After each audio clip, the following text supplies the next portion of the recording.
General Bipin Rawat ने एक बार कहा था, भारत 2 नहीं बल्कि 2.5 फ्रंट्स पर लड़ रहा है। एक फ्रंट है पाकिस्तान, दूसरा फ्रंट है चीन और आधा फ्रंट है हमारे ही देश में रहने वाले ऋचा चड्ढा जैसे कुछ लोग। और इस बयान से यह बात आज पूरी तरह से साबित हो गई। यहां 2 और बातें समझने वाली है।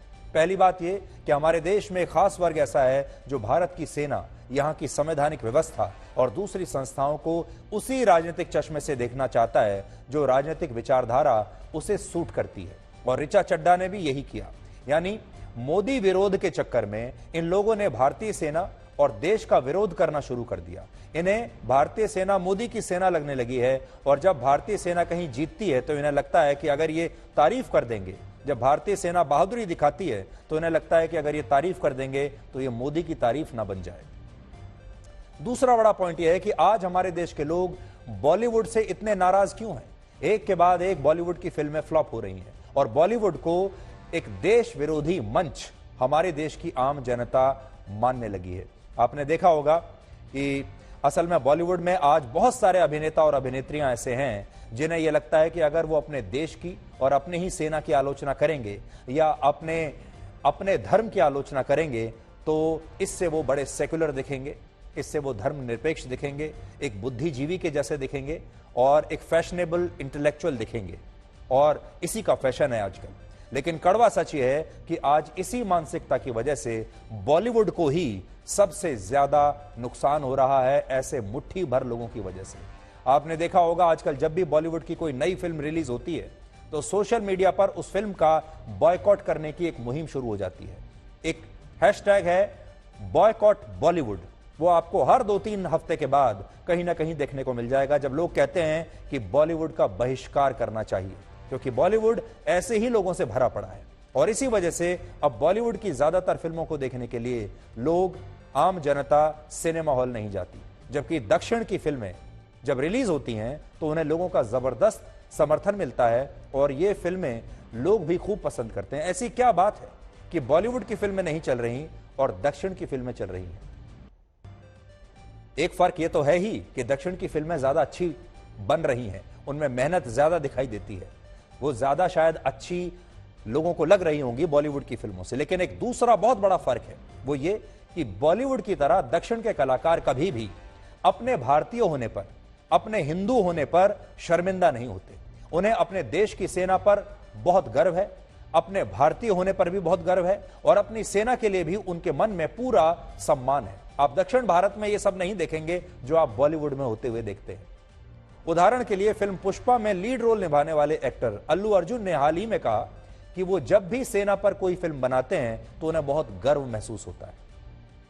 इसी तरह आज जब बॉलीवुड में मुगल बादशाहों पर फिल्में बनाई जाती हैं तब दक्षिण में ऐसी फिल्में बनती हैं जो भारतीय और हिंदू संस्कृति पर गर्व कराती हैं, जो भारत के राजाओं पर आधारित हैं, भारत के बहादुरों पर आधारित हैं, जिन्होंने मुगलों से लड़ाई लड़ी या फिर जिन्होंने अंग्रेजों से लड़ाई लड़ी।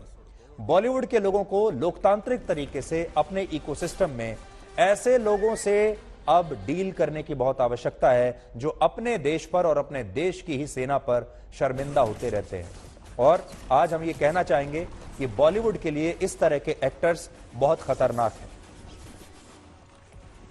आज हम ये बात बताना चाहेंगे आपको कि बॉलीवुड को अब कुछ ना कुछ तो करना पड़ेगा, क्योंकि बॉलीवुड की छवि खराब हो रही है। और बॉलीवुड में जरूरी नहीं कि सारे ही लोग ऐसे हों जो भारत से नफरत करते हों, जो भारतीय सेना के साथ ना खड़े हों, लेकिन कुछ मुट्ठी भर लोग ऐसे हैं जो बार बार ये काम करते हैं और बदनामी बॉलीवुड की होती है। इसलिए आज बॉलीवुड को भी एकजुट होकर इस तरह के लोगों का बहिष्कार करने की आवश्यकता है। फिल्म मेकर अशोक पंडित ने आज मुंबई पुलिस को एक शिकायत दी है जिसमें ऋचा चड्ढा के खिलाफ कार्रवाई करने की मांग की गई है। तो ये तो कानूनी एक कार्रवाई हो गई। इसके अलावा सुप्रीम कोर्ट के भी एक वकील ने इस मामले में दिल्ली पुलिस को एक शिकायत की है जिसमें ऋचा चड्ढा पर भारतीय सेना के अपमान का आरोप लगाया गया है। लेकिन बड़ी बात क्या है कि क्या बॉलीवुड में कोई एक ऐसा व्यक्ति है, कोई ऐसा बड़ा स्टार है जो खुलकर ऋचा चड्ढा जैसे लोगों के सामने आ जाए और उन्हें ये कहे कि ये गलत हो रहा है? क्या बॉलीवुड में ऐसा कोई बड़ा स्टार है? और आज खुशी हो रही है आपको बताते हुए कि आज बॉलीवुड के एक बहुत बड़े स्टार अक्षय कुमार ने सबसे पहले एक ट्वीट किया। आमतौर पर बॉलीवुड के जो बड़े स्टार होते हैं वो ऐसे मामलों में चुप रह जाते हैं। वो सोचते हैं कि इससे हमारा क्या लेना देना, क्यों विवादों में पड़ना, अपनी फिल्मों के बारे में सोचते हैं, बाकी कुछ नहीं। लेकिन अक्षय कुमार ने आज लिखा है कि ऐसे विचारों को देखकर दुख होता है, हमें अपनी सेना के प्रति हमेशा आभारी होना चाहिए और आज सेना है तो इसीलिए हम भी हैं। और यह जवाब है ऋचा चड्ढा जैसे लोगों को अक्षय कुमार का।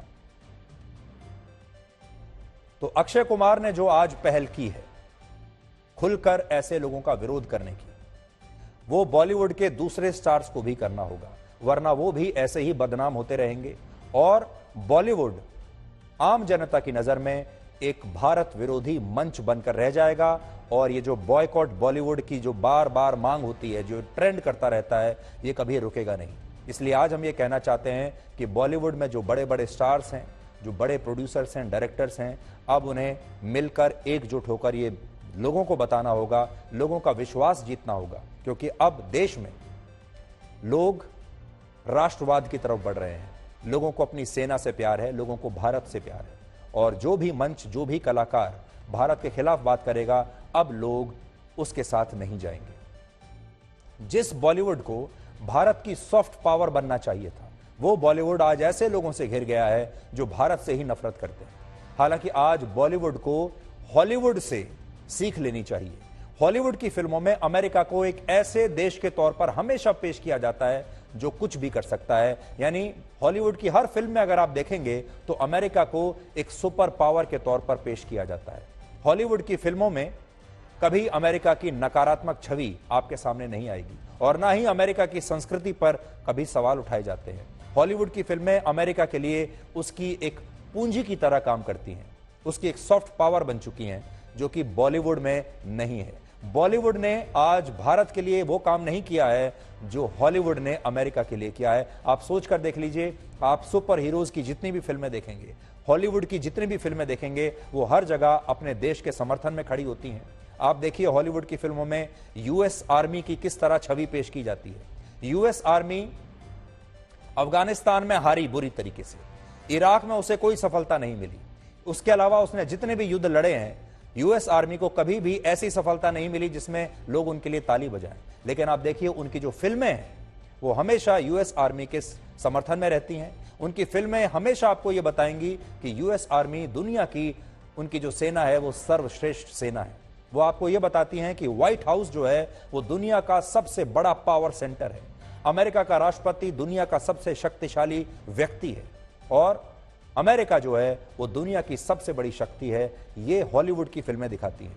लेकिन हमारी बॉलीवुड की फिल्में आपको क्या दिखाती हैं, ये आज मुझे बताने की आवश्यकता नहीं है। और बॉलीवुड एक ऐसा मंच बन गया है जिसके साथ आज भारत के लोग ही, भारत की अपनी जनता ही नहीं खड़ी है। इसलिए अक्षय कुमार जैसे एक्टर्स ने बिल्कुल ठीक किया है कि उन्होंने अपने आप को इस बॉलीवुड से अब अलग कर लिया है।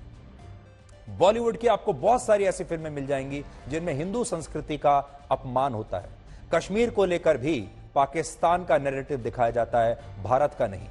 कश्मीर पर भी आतंकवादियों के प्रति हमदर्दी जताई जाती है और ऐसी फिल्में आपको बहुत मिलेंगी जिनमें यह बताया जाता है कि पाकिस्तान तो बहुत दोस्ताना देश है, पाकिस्तान के लोग हमसे दोस्ती करना चाहते हैं, पाकिस्तान हमसे दोस्ती करना चाहता है। अब आप ये देखिए कि जब हमारे ही देश के कुछ लोग अपनी सेना पर सवाल उठाते हैं तो इसका असर क्या होता है। लेफ्टिनेंट जनरल उपेंद्र द्विवेदी ने पीओके को लेकर जो बयान दिया, उस पर ऋचा चड्ढा के ट्वीट के बाद अब पाकिस्तान की सेना भी एक्टिव हो गई है। इस पर पाकिस्तान की सेना के प्रवक्ता ने आज ट्वीट किया है और कहा है कि भारतीय सेना की तरफ से इस तरह के बयान इसलिए दिए जा रहे हैं ताकि कश्मीर में होने वाले मानवाधिकारों के उल्लंघन के मुद्दे को दबाया जा सके। और पाकिस्तान की सेना अब यह बात कह रही है कि भारत की सेना राजनीतिक विचारों से प्रभावित है और शांति की पक्षधर नहीं है, लेकिन पाकिस्तान की सेना अपने हितों की रक्षा करना जानती है। यानी पाकिस्तान की सेना ने जब यह देखा कि भारत की ही एक एक्ट्रेस अपने ही देश की सेना पर सवाल उठा रही है तो उसने भी भारत के खिलाफ दुष्प्रचार करना शुरू कर दिया और इसे ही 2.5 फ्रंट वॉर कहते हैं, जिसमें पाकिस्तान के साथ भी हमें लड़ना है और अपने देश में बैठे लोगों के साथ भी हमें लड़ना है।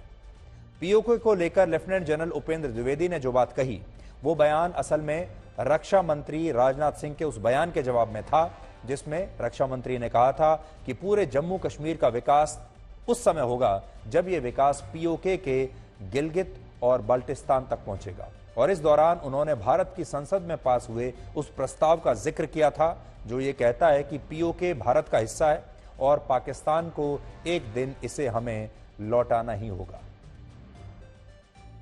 केवल पाक ऑक्युपाइड कश्मीर में रहने वाले लोगों को ही नहीं सालता है, बल्कि पाक ऑक्युपाइड कश्मीर की जनता का दर्द हमें भी सालता है कि अभी तो हमने इस इलाके के डेवलपमेंट का आगाज भर किया है, अभी तो हमने उत्तर दिशा की ओर चलना प्रारंभ कर दिया है।